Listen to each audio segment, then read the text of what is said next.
Hello guys, പുതിയൊരു വീഡിയോയിലേക്ക് എല്ലാവർക്കും സ്വാഗതം. കുറച്ച് നാളുകൾക്ക് മുമ്പ് പൊളിറ്റീഷ്യനും ആക്ടറുമായിട്ടുള്ള നമ്മുടെ സ്വന്തം കൃഷ്ണകുമാർ ചേട്ടന്റെ ഇളയ സന്തതി, ഇളയ മകളായിട്ടുള്ള ഹൻസിക കൃഷ്ണയുടെ ഒരു ഇൻസ്റ്റാഗ്രാം സബ്സ്ക്രിപ്ഷനിലിട്ട ഒരു വീഡിയോ പുറത്തു പോയിട്ടുണ്ടായിരുന്നു. ഇൻസ്റ്റാഗ്രാം സബ്സ്ക്രിപ്ഷൻ എന്താണെന്ന് ഞാൻ പറഞ്ഞു തരേണ്ട ആവശ്യമില്ലല്ലോ. ഇൻസ്റ്റാഗ്രാമിൽ ഒരു ഫീച്ചർ ഉണ്ട്, പൈസ കൊടുത്ത് അതിനകത്ത് അപ്ലോഡ് ചെയ്യുന്ന കോണ്ടന്റ് നമുക്ക് കാണാൻ പറ്റുന്ന തരത്തിലുള്ള, അന്നേരം അതിനകത്തിട്ട പൈസ കൊടുത്ത് കാണാൻ വേണ്ടിയിട്ടുള്ള ആൾക്കാർക്ക് ഇട്ട ഒരു വീഡിയോ പുറത്തു പോയിട്ടുണ്ടായിരുന്നു. ഓൾറെഡി നിങ്ങൾ എല്ലാവരും അത് കണ്ടിട്ടുണ്ടാവും എന്ന് വിചാരിക്കുന്നു. ബിക്കോസ് അത്രയും വൈറലായിരുന്നു, വയറിളകിയ പോലെ വൈറലായ ഒരു വീഡിയോ ആണത്. ഞാൻ എഗെയിൻ ഇതിനകത്ത് വെക്കാൻ നിൽക്കുന്നില്ല. ഇനി ഒരു കേസിനും കൂടെ വള്ളി പിടിക്കാൻ എനിക്ക് വയ്യ. അതുകൊണ്ടാണ് പണ്ടൊരു പിക്ക് എടുത്ത് തമ്മിൽ ബ്ലറാക്കി വെച്ചത് ഞാൻ ഓർക്കുന്നു. അന്ന് ആ സ്ത്രീ പറഞ്ഞുണ്ടാക്കിയത് അവരുടെ വിക്കിനെ ഇട്ട പിക്ക് ഞാൻ എടുത്ത് ബ്ലറാക്കി വെച്ച് അവരെ നേക്കഡാക്കി ചിത്രീകരിക്കാൻ ശ്രമിച്ചു എന്നുള്ള തരത്തിലൊക്കെയാണ് അടിച്ചിറക്കി വിട്ടത്. നമ്മളൊന്നും മനസ്സിൽ പോലും വിചാരിച്ചില്ല. അതോടെ സമാധാനമായി, സംതൃപ്തിയായി. അതുകൊണ്ട് വീണ്ടും വള്ളി പിടിക്കാൻ താല്പര്യമില്ലാത്തതുകൊണ്ട് ആ വീഡിയോ ഞാൻ വെക്കുന്നില്ല. നിങ്ങൾ എവിടെയെങ്കിലും ഒക്കെ പോയി കണ്ടോളൂ. അപ്പോൾ പറഞ്ഞു വന്നത്, ഈ വീഡിയോ ആയിട്ട് ബന്ധപ്പെട്ട് ഒരുപാട് നെഗറ്റീവ് കമന്റ്സ്, ഒരുപാട് വീഡിയോസ് ഹൻസികയ്ക്ക് എഗനസ്റ്റ് ആയിട്ട് വന്നിട്ടുണ്ടായിരുന്നു. നല്ല രീതിയിൽ ആളുകൾ ഇത് ചർച്ച ചെയ്തു എന്ന് പറയുന്നതിനേക്കാൾ ബെറ്റർ ആളുകൾ നല്ല രീതിയിൽ ആ ഒരു കോണ്ടന്റ് അപരാധിച്ചു എന്ന് പറയുന്നതായിരിക്കും. കാര്യം അതൊരു അപരാധമായിരുന്നു, ആളുകൾ കുറ്റം പറയാൻ പറ്റില്ല. അപ്പം അതുമായിട്ട് ബന്ധപ്പെട്ട് ഹൻസിക തന്റെ ഇൻസ്റ്റാഗ്രാമിൽ കഴിഞ്ഞ ദിവസം ഒരു പോസ്റ്റ് ഇട്ടിട്ടുണ്ടായിരുന്നു. ഒരു എക്സ്പ്ലനേഷൻ പോസ്റ്റ്, ഒരു 3 പേജ് എക്സ്പ്ലനേഷൻ പോസ്റ്റ്. തെറ്റുപറ്റിപ്പോയി, ക്ഷമിക്കണം, മാപ്പ്, ഇനി ആവർത്തിക്കില്ല, റിഗ്രറ്റ് ഉണ്ട് എന്നൊക്കെ പറഞ്ഞുകൊണ്ടായിരുന്നു ആ ഒരു പോസ്റ്റ്. വളരെ നല്ല കാര്യം. ഒരു തെറ്റ് പറ്റി കഴിഞ്ഞാൽ അത് ഏറ്റു പറയുന്നത് നല്ല മനസ്സാണ്. പ്രത്യേകിച്ചും അത് കൃഷ്ണകുമാറിന്റെ കുടുംബത്തിൽ നിന്നാകുമ്പോഴത്തേക്ക് നമുക്കൊക്കെ സർപ്രൈസിങ് ആണ്. കാര്യം ആ ഒരു ഫാമിലിയിൽ അങ്ങനെ ഒരു സ്വഭാവം വേറെ ആരും കാണിച്ചതായിട്ട് എൻ്റെ അറിവിലില്ല, ഞാൻ കണ്ടിട്ടുമില്ല. എല്ലാം കിടന്ന് മെഴുകാറാണ് പതിവ്. ഈ ബാക്കിയുള്ളവർ ഉദ്ദേശിച്ചത് സോഷ്യൽ മീഡിയയിൽ കോൺട്രവേഴ്സീസ് ഉണ്ടാക്കി ഇതുപോലുള്ള പ്രശ്നങ്ങൾ ഉണ്ടാക്കുന്നവരെ പറ്റിയാണ്. അത് എല്ലാ മെമ്പേഴ്സിനെയും ഉദ്ദേശിച്ചിട്ടില്ല. ഓക്കെ, അതിനകത്തൊന്നും അറിയാത്ത വളരെ സൈഡിൽ കൂടെ ഒതുങ്ങി പോകുന്ന ആളുകളും ഉണ്ട്. അപ്പം അങ്ങനെയുള്ള ഈ കോൺട്രവേഴ്സീസ് സ്ഥിരമായിട്ട് ഉണ്ടാക്കുന്ന ടീംസൊക്കെ അനിയത്തിയെ കണ്ടു പഠിച്ചു കഴിഞ്ഞാൽ നന്നായിരിക്കും എന്നാണ് എനിക്ക് തോന്നുന്നത്. എന്തെങ്കിലും തെറ്റ് പറ്റിക്കഴിഞ്ഞാൽ അക്സെപ്റ്റ് ചെയ്യുന്നുണ്ടല്ലോ, വലിയ കാര്യം, വലിയ മനസ്സ്. ചില ടീംസൊക്കെ താൻ പിടിച്ച മുയലിന് 10 കൊമ്പ് 5 കാല് എന്നുള്ള സെറ്റപ്പ് ഒക്കെയാ. ഒരണു ഇട അങ്ങോട്ടും ഇങ്ങോട്ടും മാറില്ല, മെഴുകി ഇങ്ങനെ മെഴുക് പോലെ ഇങ്ങനെ നടക്കും. അഹങ്കാരം അറ്റ് ദ പീക്ക്. അപ്പം ഹൻസികയുടെ പോസ്റ്റിലോട്ട് വരാം. ഇതിനകത്ത് ഹൻസിക സമ്മതിക്കുന്ന കാര്യങ്ങൾ എന്തൊക്കെയാണെന്ന് വെച്ച് കഴിഞ്ഞാൽ, ഇൻസ്റ്റാഗ്രാം സബ്സ്ക്രിപ്ഷനിലൂടെ പങ്കുവെച്ച ആ ഒരു വീഡിയോ അത് തന്റെ ഭാഗത്ത് നിന്ന് വന്ന ഒരു തെറ്റായിരുന്നു എന്ന് അക്സെപ്റ്റ് ചെയ്യുന്നുണ്ട്. പുള്ളിക്കാരത്തി പറയുന്നത് അതൊരു കെയർലെസ് ആൻഡ് ഇമ്പൾസീവ് ഡിസിഷൻ ആയിരുന്നു എന്നാണ്. വീഡിയോ പോസ്റ്റ് ചെയ്ത ഏതാനും മിനിറ്റുകൾക്കുള്ളിൽ തന്നെ, 5 മിനിറ്റുകൾക്കുള്ളിൽ തന്നെ അത് ഡിലീറ്റ് ചെയ്തിരുന്നു. പക്ഷെ തന്റെ സബ്സ്ക്രിപ്ഷനിലുള്ള ആരൊക്കെയോ അത് സ്ക്രീൻ റെക്കോർഡ് ചെയ്ത് പ്രചരിപ്പിച്ചു. ഇതാണ് സംഭവം നടന്നത്. അതിനുശേഷം നടന്ന കാര്യങ്ങൾ എന്താണെന്ന് നമുക്കറിയാമല്ലോ. സോഷ്യൽ മീഡിയയിൽ ഫേസ്ബുക്ക് തുറന്നു കഴിഞ്ഞാൽ ഇത് മാത്രമേ ഉണ്ടായിരുന്നുള്ളൂ. ഹൻസിക കുറെ ആളുകൾ AI ആണെന്നൊക്കെ പറഞ്ഞിട്ട് വന്നിട്ടുണ്ടായിരുന്നു. കാര്യം ആൾക്കാർക്ക് വിശ്വസിക്കാൻ പറ്റുന്നുണ്ടായിരുന്നില്ല. ഹൻസിക ഇങ്ങനൊരു വീഡിയോ ചെയ്തു എന്നുള്ളത്. പിന്നെ ഈ പറഞ്ഞ കാര്യത്തിനോട് എനിക്ക് ചെറിയൊരു വിയോജിപ്പുണ്ട്. ഈ കെയർലെസ് ആൻഡ് ഇമ്പൾസീവ് ഡിസിഷൻ ആയിരുന്നു എന്ന് പറയുന്നത്. കാരണം ആ വീഡിയോ പെട്ടെന്ന് എടുത്ത് അപ്ലോഡ് ചെയ്തതല്ല.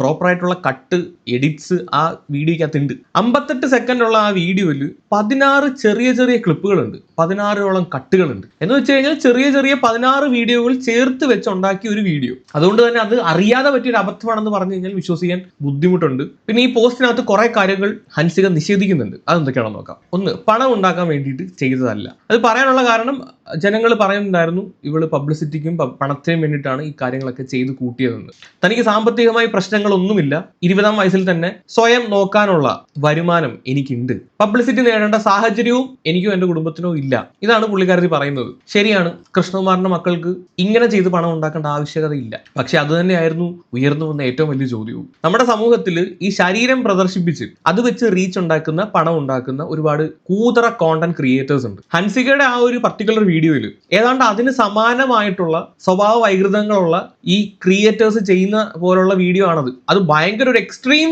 വൾഗർ വീഡിയോ ഒന്നും ആയിരുന്നില്ലെങ്കിൽ പോലും ചില ചേഷ്ടകൾ എക്സാക്ട്ലി ഞാൻ നേരത്തെ പറഞ്ഞ ടൈപ്പ് ഓഫ് കോണ്ടന്റ് ക്രിയേറ്റേഴ്സ് ചെയ്യുന്നത് പോലെയുള്ളതായിരുന്നു. അതുകൊണ്ടാണ് ആ വീഡിയോ ഇത്രയും ആളുകൾ അത് വിമർശിച്ചത്, കുറ്റം പറഞ്ഞത്. അത് ഇത്ര വൈറലാവാനുള്ള റീസണും അത് തന്നെയായിരുന്നു. എല്ലാവരുടെയും ചോദ്യം, ഈ കുട്ടി എന്തിനു ഇത് ചെയ്യുന്നു എന്നുള്ളതാണ്. ഇവർക്ക് ഇതിന്റെ വല്ല ആവശ്യം ഉണ്ടായിരുന്നു എന്നുള്ളതാണ്. ആ വീഡിയോ ഇറങ്ങുന്നതിന് മുമ്പ് 1000-ൽ താഴെ മാത്രം സബ്സ്ക്രൈബേഴ്സ് ഉള്ള ഹൻസികയുടെ ഇൻസ്റ്റാഗ്രാം അക്കൗണ്ടിൽ 4000-ലധികം സബ്സ്ക്രൈബേഴ്സ് കയറി ആ ഒറ്റ വീഡിയോ കാരണം. നിലവിലത്തെ ഞാൻ ഈ വീഡിയോ ചെയ്യുന്ന സമയത്തുള്ള സബ്സ്ക്രൈബർ കൗണ്ട് എടുത്ത് നോക്കുകയാണെങ്കിൽ 4715 പേരാണ്. ഒരു മാസം 390 രൂപ മേടിക്കുന്നുണ്ട്. അപ്പം 4715 × 390 നോക്കുകയാണെങ്കിൽ ഏതാണ്ട് 18 ലക്ഷത്തിന് മുകളിൽ വരുമാനം. ഇതെല്ലാം ഒരൊറ്റ വീഡിയോ കാരണമാണ് ഉണ്ടായത്. പണമാണ്, വെറുതെ കിട്ടില്ല. ഹൻസികയ്ക്ക് ഇപ്പോൾ ഒരു നല്ല നല്ല സിനിമയിൽ നിന്ന് ഓഫർ വന്നാൽ പോലും 18 ലക്ഷം രൂപ റെമ്യൂണറേഷൻ ആയിട്ട് അവർ തരുമോ എന്നുള്ള കാര്യത്തിൽ സംശയമാണ്. അതുകൊണ്ട് തന്നെ ഈ 18 ലക്ഷം രൂപ ചെറിയൊരു തുകയല്ല. അപ്പൊ പിന്നെ ഇത് കാണുന്ന ജനങ്ങൾ ഇവള് പൈസ ഉണ്ടാക്കാൻ വേണ്ടിയിട്ടാണ് ഇത് ചെയ്തത് എന്ന് പറഞ്ഞു കഴിഞ്ഞാൽ അവരെ കുറ്റം പറയാൻ പറ്റില്ല. പിന്നീട് ഹൻസിക പറയുന്ന മറ്റൊരു കാര്യം,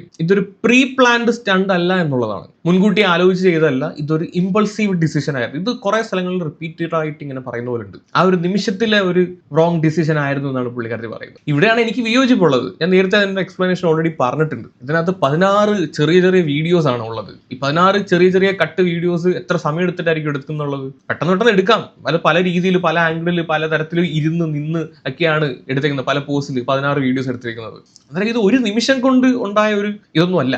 അതുകൊണ്ട് തന്നെ ഇത് പ്രീ പ്ലാൻഡ് അല്ല എന്ന് പറഞ്ഞു കഴിഞ്ഞാൽ വിശ്വസിക്കാൻ പാടാണ്. പിന്നെ ചില വീഡിയോസ് നമ്മൾ ഇടുന്ന സമയത്ത് നമ്മൾ വേറൊരു ഉദ്ദേശത്തോടു കൂടി ആയിരിക്കും ഇടുന്നത്. പക്ഷെ ആ സെയിം ഉദ്ദേശത്തോടു കൂടി ജനങ്ങൾ അത് എടുക്കില്ല. അപ്പോഴത്തേക്ക് ആളുകൾ നമുക്ക് എതിരാവും, നമ്മൾ ഏറി കയറും. സീരിയസ്ലി അന്നത്തെ ആ ഒരു വീഡിയോ കണ്ട സമയത്ത് എനിക്ക് പേഴ്സണലി തോന്നിയത് മാത്രമാണ്, എന്റെ തോന്നലാണ് ഞാൻ പറയുന്നത്. എന്തോ വലിച്ചു കയറ്റിയിട്ടാണ് ആ വീഡിയോ ചെയ്തത് പോലാണ് സീരിയസ്ലി തോന്നിയത്. സ്വബോധമില്ലാതെ ചെയ്ത പോലെ ഫീൽ ചെയ്യും. ഇനി അടുത്തത് പറയുന്നത് കുടുംബത്തെ പറ്റിയാണ്. പുള്ളിക്കാരുടെ ചേച്ചിയായിട്ടുള്ള അഹാന കൃഷ്ണയുടെ ഒരു മ്യൂസിക് വീഡിയോ പുറത്തിറങ്ങാൻ വേണ്ടിയിട്ടിരിക്കുകയാണ്. 1 വർഷത്തിലേറെ അഹാന ഇതിനു വേണ്ടിയിട്ട് കഷ്ടപ്പെട്ടിട്ടുണ്ട്. ആ ഒരു മ്യൂസിക് വീഡിയോയിൽ അഹാനയും ഹൻസികയുമാണ് അഭിനയിച്ചിട്ടുള്ളത്. ആ വീഡിയോ ഇറങ്ങുന്നതിന് 3 ദിവസം മുമ്പാണ് ഈ ഒരു വീഡിയോ, ഈ സബ്സ്ക്രിപ്ഷനിലിട്ട വീഡിയോ ഇറങ്ങുന്നത്. പുള്ളിക്കാരത്തി പറയുന്നത് പബ്ലിസിറ്റിക്ക് വേണ്ടിയിട്ടായിരുന്നെങ്കിൽ ഞാൻ ഇങ്ങനെ ആ വീഡിയോ ഇറങ്ങുന്ന സമയത്ത് എനിക്കിത് പോസ്റ്റ് ചെയ്യേണ്ട ആവശ്യകത ഇല്ലായിരുന്നു എന്നാണ്.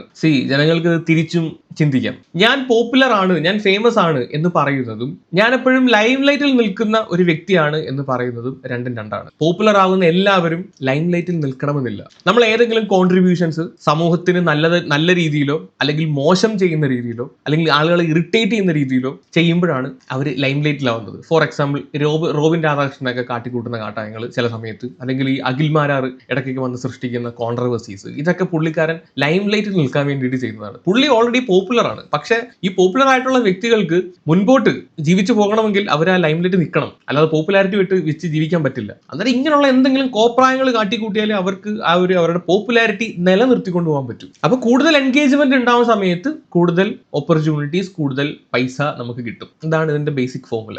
അതുകൊണ്ട് ഞാൻ പോപ്പുലർ ആണ്, എനിക്ക് പബ്ലിസിറ്റിയുടെ ആവശ്യമില്ല എന്നൊക്കെ പറഞ്ഞു കഴിഞ്ഞാൽ അത് ഡിഫറെന്റ് ആണ് കുഞ്ഞെ. ഞാനത് മനസ്സിലാക്കി തരാം. ഇപ്പം ഈ ഹൻസികയുടെ ഈ ഒരു സബ്സ്ക്രിപ്ഷൻ വീഡിയോ ഇറങ്ങി. ഇതിന് ശേഷം ഹൻസികയെ ഒരുപാട് ആളുകൾ ഹൻസികയുടെ ഫോട്ടോ വെച്ചിട്ട് വീഡിയോ ചെയ്യാൻ തുടങ്ങി. ഹൻസിക ഫേസ്ബുക്കിലും ഇൻസ്റ്റാഗ്രാമിലും യൂട്യൂബിലും ഒരേപോലെ ചർച്ചാ വിഷയമായി. എവിടെ നോക്കിയാലും ഹൻസിക എന്ന് പറയുന്ന ഒരു പേര് മാത്രം. ഇത്രയും നാള് പോപ്പുലാരിറ്റി ഉണ്ടായിരുന്ന ഒരു വ്യക്തിക്ക് കിട്ടാവുന്നതിന്റെ അങ്ങേയറ്റം ഒരു ശ്രദ്ധയാണ് സോഷ്യൽ മീഡിയയിൽ ഈ സമയത്ത് കിട്ടിയത്. അതിനെയാണ് ലൈം ലൈറ്റിൽ നിൽക്കുക എന്ന് പറയുന്നത്. ഇത് കാരണം ഇത്രയും നാള് ഹൻസികയ്ക്ക് ഉണ്ടായിരുന്ന സർച്ചിനേക്കാൾ കൂടുതൽ സർച്ചുകൾ ഗൂഗിളിലും യൂട്യൂബിലും ഒക്കെ വരും. അപ്പോൾ ഒരു നെഗറ്റീവ് രീതിയിലാണെങ്കിലും ഹൻസിക ലൈം ലൈറ്റ് നിൽക്കുകയാണ്. ആ സമയത്താണ് തന്റെ ചേച്ചിയും താനുമായിട്ടുള്ള വീഡിയോ ആൽബം പുറത്തിറങ്ങുന്നത്. അപ്പം ഓഫ് കോഴ്സ് തീർച്ചയായിട്ടും നിലവിൽ ഒരു നെഗറ്റീവ് രീതിയിൽ ലൈം ലൈറ്റ് നിൽക്കുന്ന ഒരാളുടെ വീഡിയോ ആൽബം പുറത്തിറങ്ങുമ്പോൾ അതിന്റെ ഒരു അറ്റൻഷൻ സാധാരണ കിട്ടുന്നതിനേക്കാൾ കൂടുതൽ അറ്റൻഷൻ ഈ ഒരു വീഡിയോയിൽ കിട്ടും. കിട്ടിയില്ലെങ്കിൽ യൂട്യൂബിന്റെ അൽഗോരിതം ഓട്ടോമാറ്റിക്കലി അത് ബൂസ്റ്റ് ചെയ്ത് വിടും. അങ്ങനെയാണ് അൽഗോരിതം വർക്ക് ചെയ്യുന്നത്. ഇപ്പൊ ആളുകൾ ആ ഒരു വീഡിയോ നെഗറ്റീവായിട്ടാണെങ്കിലും പോസിറ്റീവായിട്ടാണെങ്കിലും എടുത്തതെങ്കിലും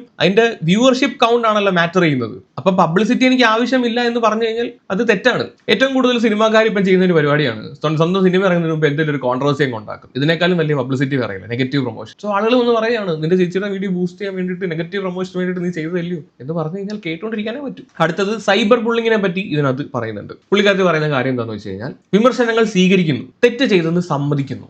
പക്ഷെ പല ആളുകളും അതിര് കടന്നു പോയിട്ടുണ്ട്. ചില കോണ്ടന്റ് ക്രിയേറ്റേഴ്സ് ഇതൊരു എൻഗേജ്മെന്റ് നേടാൻ വേണ്ടിയിട്ട് കണ്ടിന്യൂസ് ആയിട്ട് ഇതിങ്ങനെ ഇവരുടെ വീഡിയോ മാത്രം വെച്ച് വീഡിയോ ചെയ്യുന്നുണ്ടായിരുന്നു. ഒരു വിമർശനം എന്നുള്ളതിനേക്കാൾ കൂടുതൽ ഇതൊരു ഹരാസിങ് രീതിയിലോട്ട് അത് പോയി എന്നുള്ള രീതിയിലാണ് പുള്ളിക്കാരത്തി പറയുന്നത്. അത് തന്നെ മാത്രമല്ല, കുടുംബത്തെയും ടാർഗറ്റ് ചെയ്യുന്ന രീതിയിലായിരുന്നു അത്തരത്തിലുള്ള വീഡിയോകൾ വന്നത്. ഇത്രയും കാര്യങ്ങളാണ് ആ ഒരു ഭാഗത്ത് പറയുന്നത്. ഞാൻ ഈ ഒരു സബ്ജക്റ്റുമായിട്ട് ബന്ധപ്പെട്ട് ഞാൻ വീഡിയോ ചെയ്തിട്ടില്ല, മനഃപൂർവ്വമാണ് വീഡിയോ ചെയ്യാതിരുന്നത്. അതുകൊണ്ട് ഈ പറഞ്ഞ ആളുകളുടെ കൂട്ടത്തിൽ ഞാൻ പെടില്ല. പക്ഷെ ഹൻസിക ഈ പറഞ്ഞ കാര്യത്തിനോട് ഞാൻ 100% യോജിക്കുന്നു. പറയാൻ കാരണം സത്യത്തിൽ ഇതൊരു മൈലേജ് കിട്ടുന്ന സബ്ജക്റ്റ് ആണ്, നല്ലൊരു വ്യൂവർഷിപ്പ് കിട്ടുന്ന സബ്ജക്റ്റ് ആണ്. ഇത് തന്നെ റിപ്പീറ്റഡ് ആയിട്ട് ഇങ്ങനെ കോണ്ടന്റിന് വേണ്ടിയിട്ട് മാത്രം ചെയ്യുന്ന കുറെ കോണ്ടന്റ് ക്രിയേറ്റേഴ്സിനെ കണ്ടിട്ടുണ്ടായിരുന്നു. സീരിയസ്ലി അങ്ങനെയുള്ള ടൈപ്പ് ഓഫ് ഒരു കോണ്ടന്റ് മേക്കിങ്ങിനോട് ഞാൻ യോജിക്കുന്നില്ല. എന്റെ പെർസ്പെക്റ്റീവാണ്. ഒരു സബ്ജക്ട് വരുമ്പോൾ നമുക്ക് അതിനെപ്പറ്റി സംസാരിക്കാം, ഒപ്പീനിയൻ പറയാം. 1-2 വീഡിയോ ചെയ്യുവാണെങ്കിൽ അത് മാന്യത. പക്ഷേ ഈ 58 സെക്കൻഡ് വീഡിയോയ്ക്കകത്ത് ഒരു തരത്തിലുള്ള ഡെവലപ്മെന്റും ഇല്ല, അവരുടെ ഭാഗത്ത് ഒരു തരത്തിലുള്ള റെസ്പോൺസും ഇല്ല, ഒന്നും തന്നെ ഇല്ല. എന്നിട്ടും ജസ്റ്റ് വ്യൂവർഷിപ്പ് എന്നൊരു സാധനം മുന്നിൽ കണ്ടുകൊണ്ട് മാത്രം അതിനകത്ത് പിന്നെ വിട്ട് ഇങ്ങനെ ചകയുന്നതിനോട് സീരിയസ്ലി അങ്ങനെയുള്ള ടൈപ്പ് ഓഫ് കോണ്ടന്റ് ക്രിയേഷനോട് ഞാൻ യോജിക്കുന്നില്ല. പിന്നെ അത് കഴിഞ്ഞിട്ട് പറയുന്നത് ഈ ഒരു സബ്ജക്റ്റിൽ, ഈ ഒരു കാര്യത്തിൽ താനും തന്റെ കുടുംബവുമാണ് ഏറ്റവും കൂടുതൽ ബാധിച്ചിട്ടുള്ളത്. ഇമോഷണൽ ഡാമേജ് ഏറ്റവും കൂടുതൽ ഉണ്ടായിട്ടുള്ളത് കുടുംബത്തിനാണ്. മറ്റുള്ള ആർക്കും ഇത് നേരിട്ടൊരു നഷ്ടം ഉണ്ടാക്കിയിട്ടില്ല. ശരിയാണ്, പറഞ്ഞത് ശരിയാണ്. ഇത് കണ്ടുകൊണ്ടിരിക്കുന്ന ആർക്കും ഒരു നഷ്ടമില്ല. ഇത് നഷ്ടം ഉണ്ടാവുകയാണെങ്കിൽ തനിക്ക് നല്ല കുടുംബത്തിന് മാത്രമാണ്. 100% ശരിയാണ്. അതിന് കാരണക്കാരി ആരാ? നമ്മുടെ പ്രവൃത്തി തന്നെയാണ് അതിന് കാരണമായിട്ട് വരുന്നത്. പൊളിറ്റീഷ്യൻ, ആക്ടേഴ്സ്, പിന്നെ ഒരു കഴിവില്ലാഞ്ഞിട്ടും ആ കുടുംബത്തിൽ ജനിച്ചതിന്റെ പേരിൽ വ്ളോഗർ ആയിട്ടുള്ള യൂട്യൂബ് വ്ളോഗേഴ്സ്, അപ്പൊ ഇത്രയും ആളുകളുള്ള, സ്വയം റെപ്യൂട്ടഡ് ആണെന്ന് കരുതുന്ന ഫാമിലിയിലുള്ള ആ ഒരു പെങ്കൊച്ച് ഇങ്ങനെ ഒരു വീഡിയോ ഇറക്കുമ്പോൾ ആളുകൾ അത് പ്രതികരിക്കും. ഒരു നല്ല വിഭാഗം ആളുകൾക്ക് കൃഷ്ണകുമാറിന്റെ ഫാമിലിയോട് നല്ല ഹേറ്റ് ഉണ്ട്. അത് അവർ ഈ ഒരു കാര്യം മുതലെടുക്കും, പൊങ്കാലയിടും. അപ്പൊ അതിന്റെയൊക്കെ ഒരു കോർ റീസൺ എന്താണെന്ന് ചോദിച്ചു കഴിഞ്ഞാൽ നമ്മുടെ പ്രവൃത്തി തന്നെയാണ്.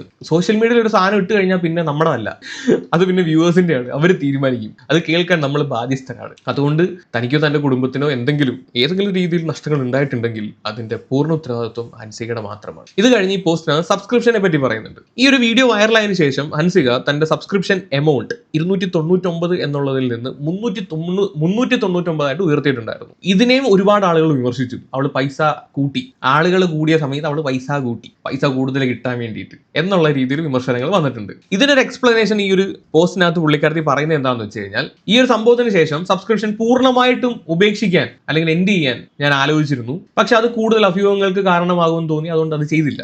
അതുകൊണ്ട് തന്നെ ആളുകൾ സബ്സ്ക്രിപ്ഷൻ ചെയ്യുന്നതിൽ നിന്ന് കുറയ്ക്കാനാണ് 299 എന്നുള്ളതിൽ നിന്ന് 399 ആക്കി എന്നാണ് പറയുന്നത്. എന്ന് വെച്ചാൽ 100 രൂപ കൂടുമ്പോഴത്തേക്ക് ഇത്രയും വലിയൊരു എമൗണ്ട് ആണല്ലോ എന്ന് ഓർത്ത് ആളുകൾ സബ്സ്ക്രിപ്ഷൻ എടുക്കില്ല, അത് കുറയ്ക്കാൻ വേണ്ടിയിട്ടാണെന്ന്. എന്നിട്ട് സബ്സ്ക്രിപ്ഷൻ എടുക്കാത്ത ആളുകൾ ഇരുന്നോ? ഇല്ലല്ലോ. അത് പിന്നെയും കൂടിയതല്ലേ ഉള്ളൂ. ഇന്നത്തെ കാലത്ത് 399 എന്ന് പറയുന്നത്, പ്രത്യേകിച്ച് ഈ ഞരമ്പന്മാരെയൊക്കെ സംബന്ധിച്ച് നോക്കുമ്പോൾ, അമ്മമാർ ലോൺ എടുത്തിട്ടാണെങ്കിലും എവിടെന്നെങ്കിലും കടം മേടിച്ചിട്ടാണെങ്കിലും സബ്സ്ക്രൈബ് ചെയ്യുന്ന കാലഘട്ടമാണ്. അതുകൊണ്ട് 100 രൂപ കൂട്ടിയെന്ന് പറഞ്ഞിട്ട് ഇവിടെ വലിയ മാറ്റമൊന്നും ഉണ്ടാവാൻ പോകുന്നില്ല. അപ്പൊ ബിവറേജസിൽ മദ്യത്തിന് വില കൂട്ടുന്നുണ്ട്, വാർത്ത പോലും ആവുന്നില്ല.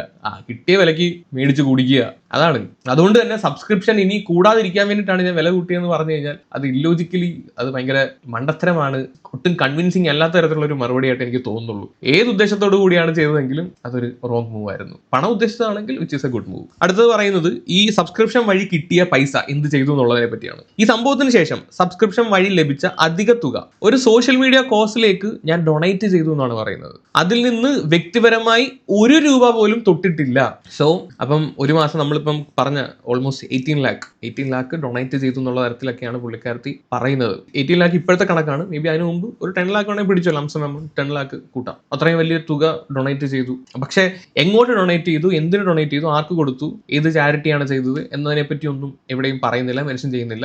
ഓക്കെ, ഇതിന്റെ കൺക്ലൂഷനിലോട്ട് വരാം. ലാസ്റ്റ് പറയുന്നത് കാര്യം, സിമ്പതി ചോദിക്കുന്നില്ല, അക്കൗണ്ടബിലിറ്റിയിൽ നിന്ന് രക്ഷപ്പെടാൻ ഞാൻ ശ്രമിക്കുന്നില്ല, തെറ്റ് മനസ്സിലായി, ക്ഷമ ചോദിക്കുന്നു. ഒരു മോശം ഉദ്ദേശത്തോടു കൂടിയല്ല ഞാൻ ചെയ്തത്, അതൊരു തെറ്റായ തീരുമാനം മാത്രമായിരുന്നു. ആളുകൾ പഴയതുപോലെ കാണുമെന്ന് വിചാരിച്ചു, പക്ഷെ അങ്ങനെ നടന്നില്ല. സമയം കടന്നു പോകുന്നതനുസരിച്ച് ഇത് ആളുകൾ മറക്കും, എന്നെ പഴയതുപോലെ അക്സെപ്റ്റ് ചെയ്യും, എന്നെ അറിയാവുന്നവർക്ക് ഞാൻ ആരാണെന്ന് അറിയാം എന്നൊക്കെയുള്ള തരത്തിലാണ് പുള്ളിക്കാരത്തി ഏറ്റവും അവസാനം അതിന്റെ ഇത് കൺക്ലൂഡ് ചെയ്യുന്നത്. സോ വ്യക്തമായി പുള്ളിക്കാരത്തി അഗൈൻ ആൻഡ് അഗൈൻ പറയുന്നുണ്ട്, ഇത് ഒരു റോങ് ഡിസിഷൻ ആയിരുന്നു, പെട്ടെന്നുണ്ടായ ഒരു തോന്നലിൽ നിന്ന് ചെയ്തു പോയതാണ്. തെറ്റ് മനസ്സിലാക്കുന്നുണ്ട്, അത് വലിയ കാര്യം. ഈ പോസ്റ്റിന്റെ ഉദ്ദേശം അത് തന്നെയായിരുന്നു. ഒന്ന്, തെറ്റ് മനസ്സിലാക്കി ക്ഷമ ചോദിക്കുക. 2, പൈസയ്ക്ക് വേണ്ടിയിട്ടല്ല ചെയ്തത് എന്നുള്ളത്. പൈസയ്ക്ക് വേണ്ടിയിട്ട് ചെയ്യുക എന്ന് പറഞ്ഞാൽ അതിനേക്കാളും വലിയ നാണക്കേട് വേറെ ഇല്ല. അപ്പം ആ ഒരു കാര്യം ക്ലാരിറ്റി കൊടുക്കണം എന്നുണ്ടായിരുന്നു. അതിനെപ്പറ്റി പറയുന്നുണ്ട്. പിന്നെ സൈബർ ബുള്ളിങ്ങിനെ പറ്റി പറയാനും, ഈ ഒരു പോസ്റ്റിന്റെ കോർ ഉദ്ദേശം ഇമേജ്, നഷ്ടപ്പെട്ടു പോയ ഇമേജ് തിരിച്ചു പിടിക്കുക എന്നുള്ളത് തന്നെയാണ്. സോഷ്യൽ മീഡിയയിൽ നിൽക്കുന്ന എല്ലാവരുടെയും നിലനിൽപ്പ് അതിനകത്താണ് ഇരിക്കുന്നത്. നമ്മുടെ ഇമേജ് നഷ്ടപ്പെട്ട് കഴിഞ്ഞാൽ പിന്നെ നമുക്ക് സോഷ്യൽ മീഡിയയിൽ നിലനിൽപ്പില്ല. അല്ലെങ്കിൽ പിന്നെ അങ്ങനെ നെഗറ്റിവിറ്റി സാധനം മാത്രം വെച്ച് ജീവിക്കുന്ന ക്രിയേറ്റേഴ്സ് ആയിരിക്കണം. അപ്പം ഇതിന്റെ കോർ ഉദ്ദേശം എനിക്ക് മനസ്സിലായത്, ഓക്കെ, തെറ്റുകൾ മനസ്സിലാക്കി പഴയതുപോലെ എല്ലാവരും എന്നെ സ്വീകരിക്കണം എന്ന് പറയാൻ വേണ്ടിയിട്ട് ആ ഒരു നഷ്ടപ്പെട്ട റെപ്യൂട്ടേഷൻ തിരിച്ചു പിടിക്കാൻ വേണ്ടിയിട്ടുള്ളതാണ്. മൊത്തത്തിൽ നോക്കുമ്പോൾ ഈ ഒരു സ്റ്റേറ്റ്മെന്റ് ഒരു ഡാമേജ് കൺട്രോൾ അപ്പോളജി സ്റ്റേറ്റ്മെന്റ് ആയിട്ട് നമുക്ക് പറയാം. സത്യത്തിൽ ഈ പറഞ്ഞ പോസ്റ്റിനകത്ത് പല സ്ഥലങ്ങളിലും ചില പൊരുത്തക്കേടുകൾ ഉണ്ടെങ്കിൽ പോലും ചെയ്ത തെറ്റ് മനസ്സിലാക്കി ക്ഷമ ചോദിക്കാൻ, പബ്ലിക്കലി വന്ന് ഇങ്ങനെ ക്ഷമ ചോദിക്കാൻ കാണിച്ച ആ ഒരു വലിയ മനസ്സിനെ അംഗീകരിക്കുന്നു. പ്രത്യേകിച്ച് KK ഫാമിലിയിൽ നിന്ന് ഇങ്ങനെ ഒരു ക്ഷമാപണം നമ്മൾ ഒട്ടും പ്രതീക്ഷിച്ചതുപോലുമല്ല. സോ എനിക്ക് പറയാനുള്ളത് നമ്മുടെ ഡെവറോളിന്റെ പഴയ ഡയലോഗാണ്, നല്ലത് ചെയ്താൽ നല്ലത് കിട്ടും. കുറച്ച് നാൾ കഴിയുമ്പോഴത്തേക്ക് ആളുകൾ ഇതൊക്കെ മറക്കും. ഇതിനേക്കാളും വലിയത് മറന്നിരിക്കുന്നു. വേറൊരു കോൺട്രവേഴ്സി ഉണ്ടാകുമ്പോഴത്തേക്ക് അത് നെക്സ്റ്റ് അതിന്റെ പുറകോട്ട് പോകും. ഇത് മറക്കും. അതുകൊണ്ട് തന്നെ സോഷ്യൽ മീഡിയയിൽ അതിനെ നല്ല രീതിയിൽ ഉപയോഗിച്ച് കഴിഞ്ഞാൽ ഇപ്പം പോയ ആ ഒരു നെഗറ്റീവ്സ് ആണ് നമുക്ക് പോസിറ്റീവ് ആക്കാനൊക്കെ പറ്റും. വലിയ കാര്യമുള്ള കാര്യമൊന്നുമല്ല. അതുകൊണ്ട് തന്നെ സോഷ്യൽ മീഡിയയിൽ നിന്ന് പഠിച്ച വലിയൊരു പാഠമായിട്ട് ഇത് മനസ്സിലാക്കി മുന്നോട്ട് പോവുക എന്നേ പറയാനുള്ളൂ. കൂടുതലൊന്നും ഇതിനെപ്പറ്റി പറയാനില്ല. അപ്പം ശരി, വേറൊരു വീഡിയോ തരാം.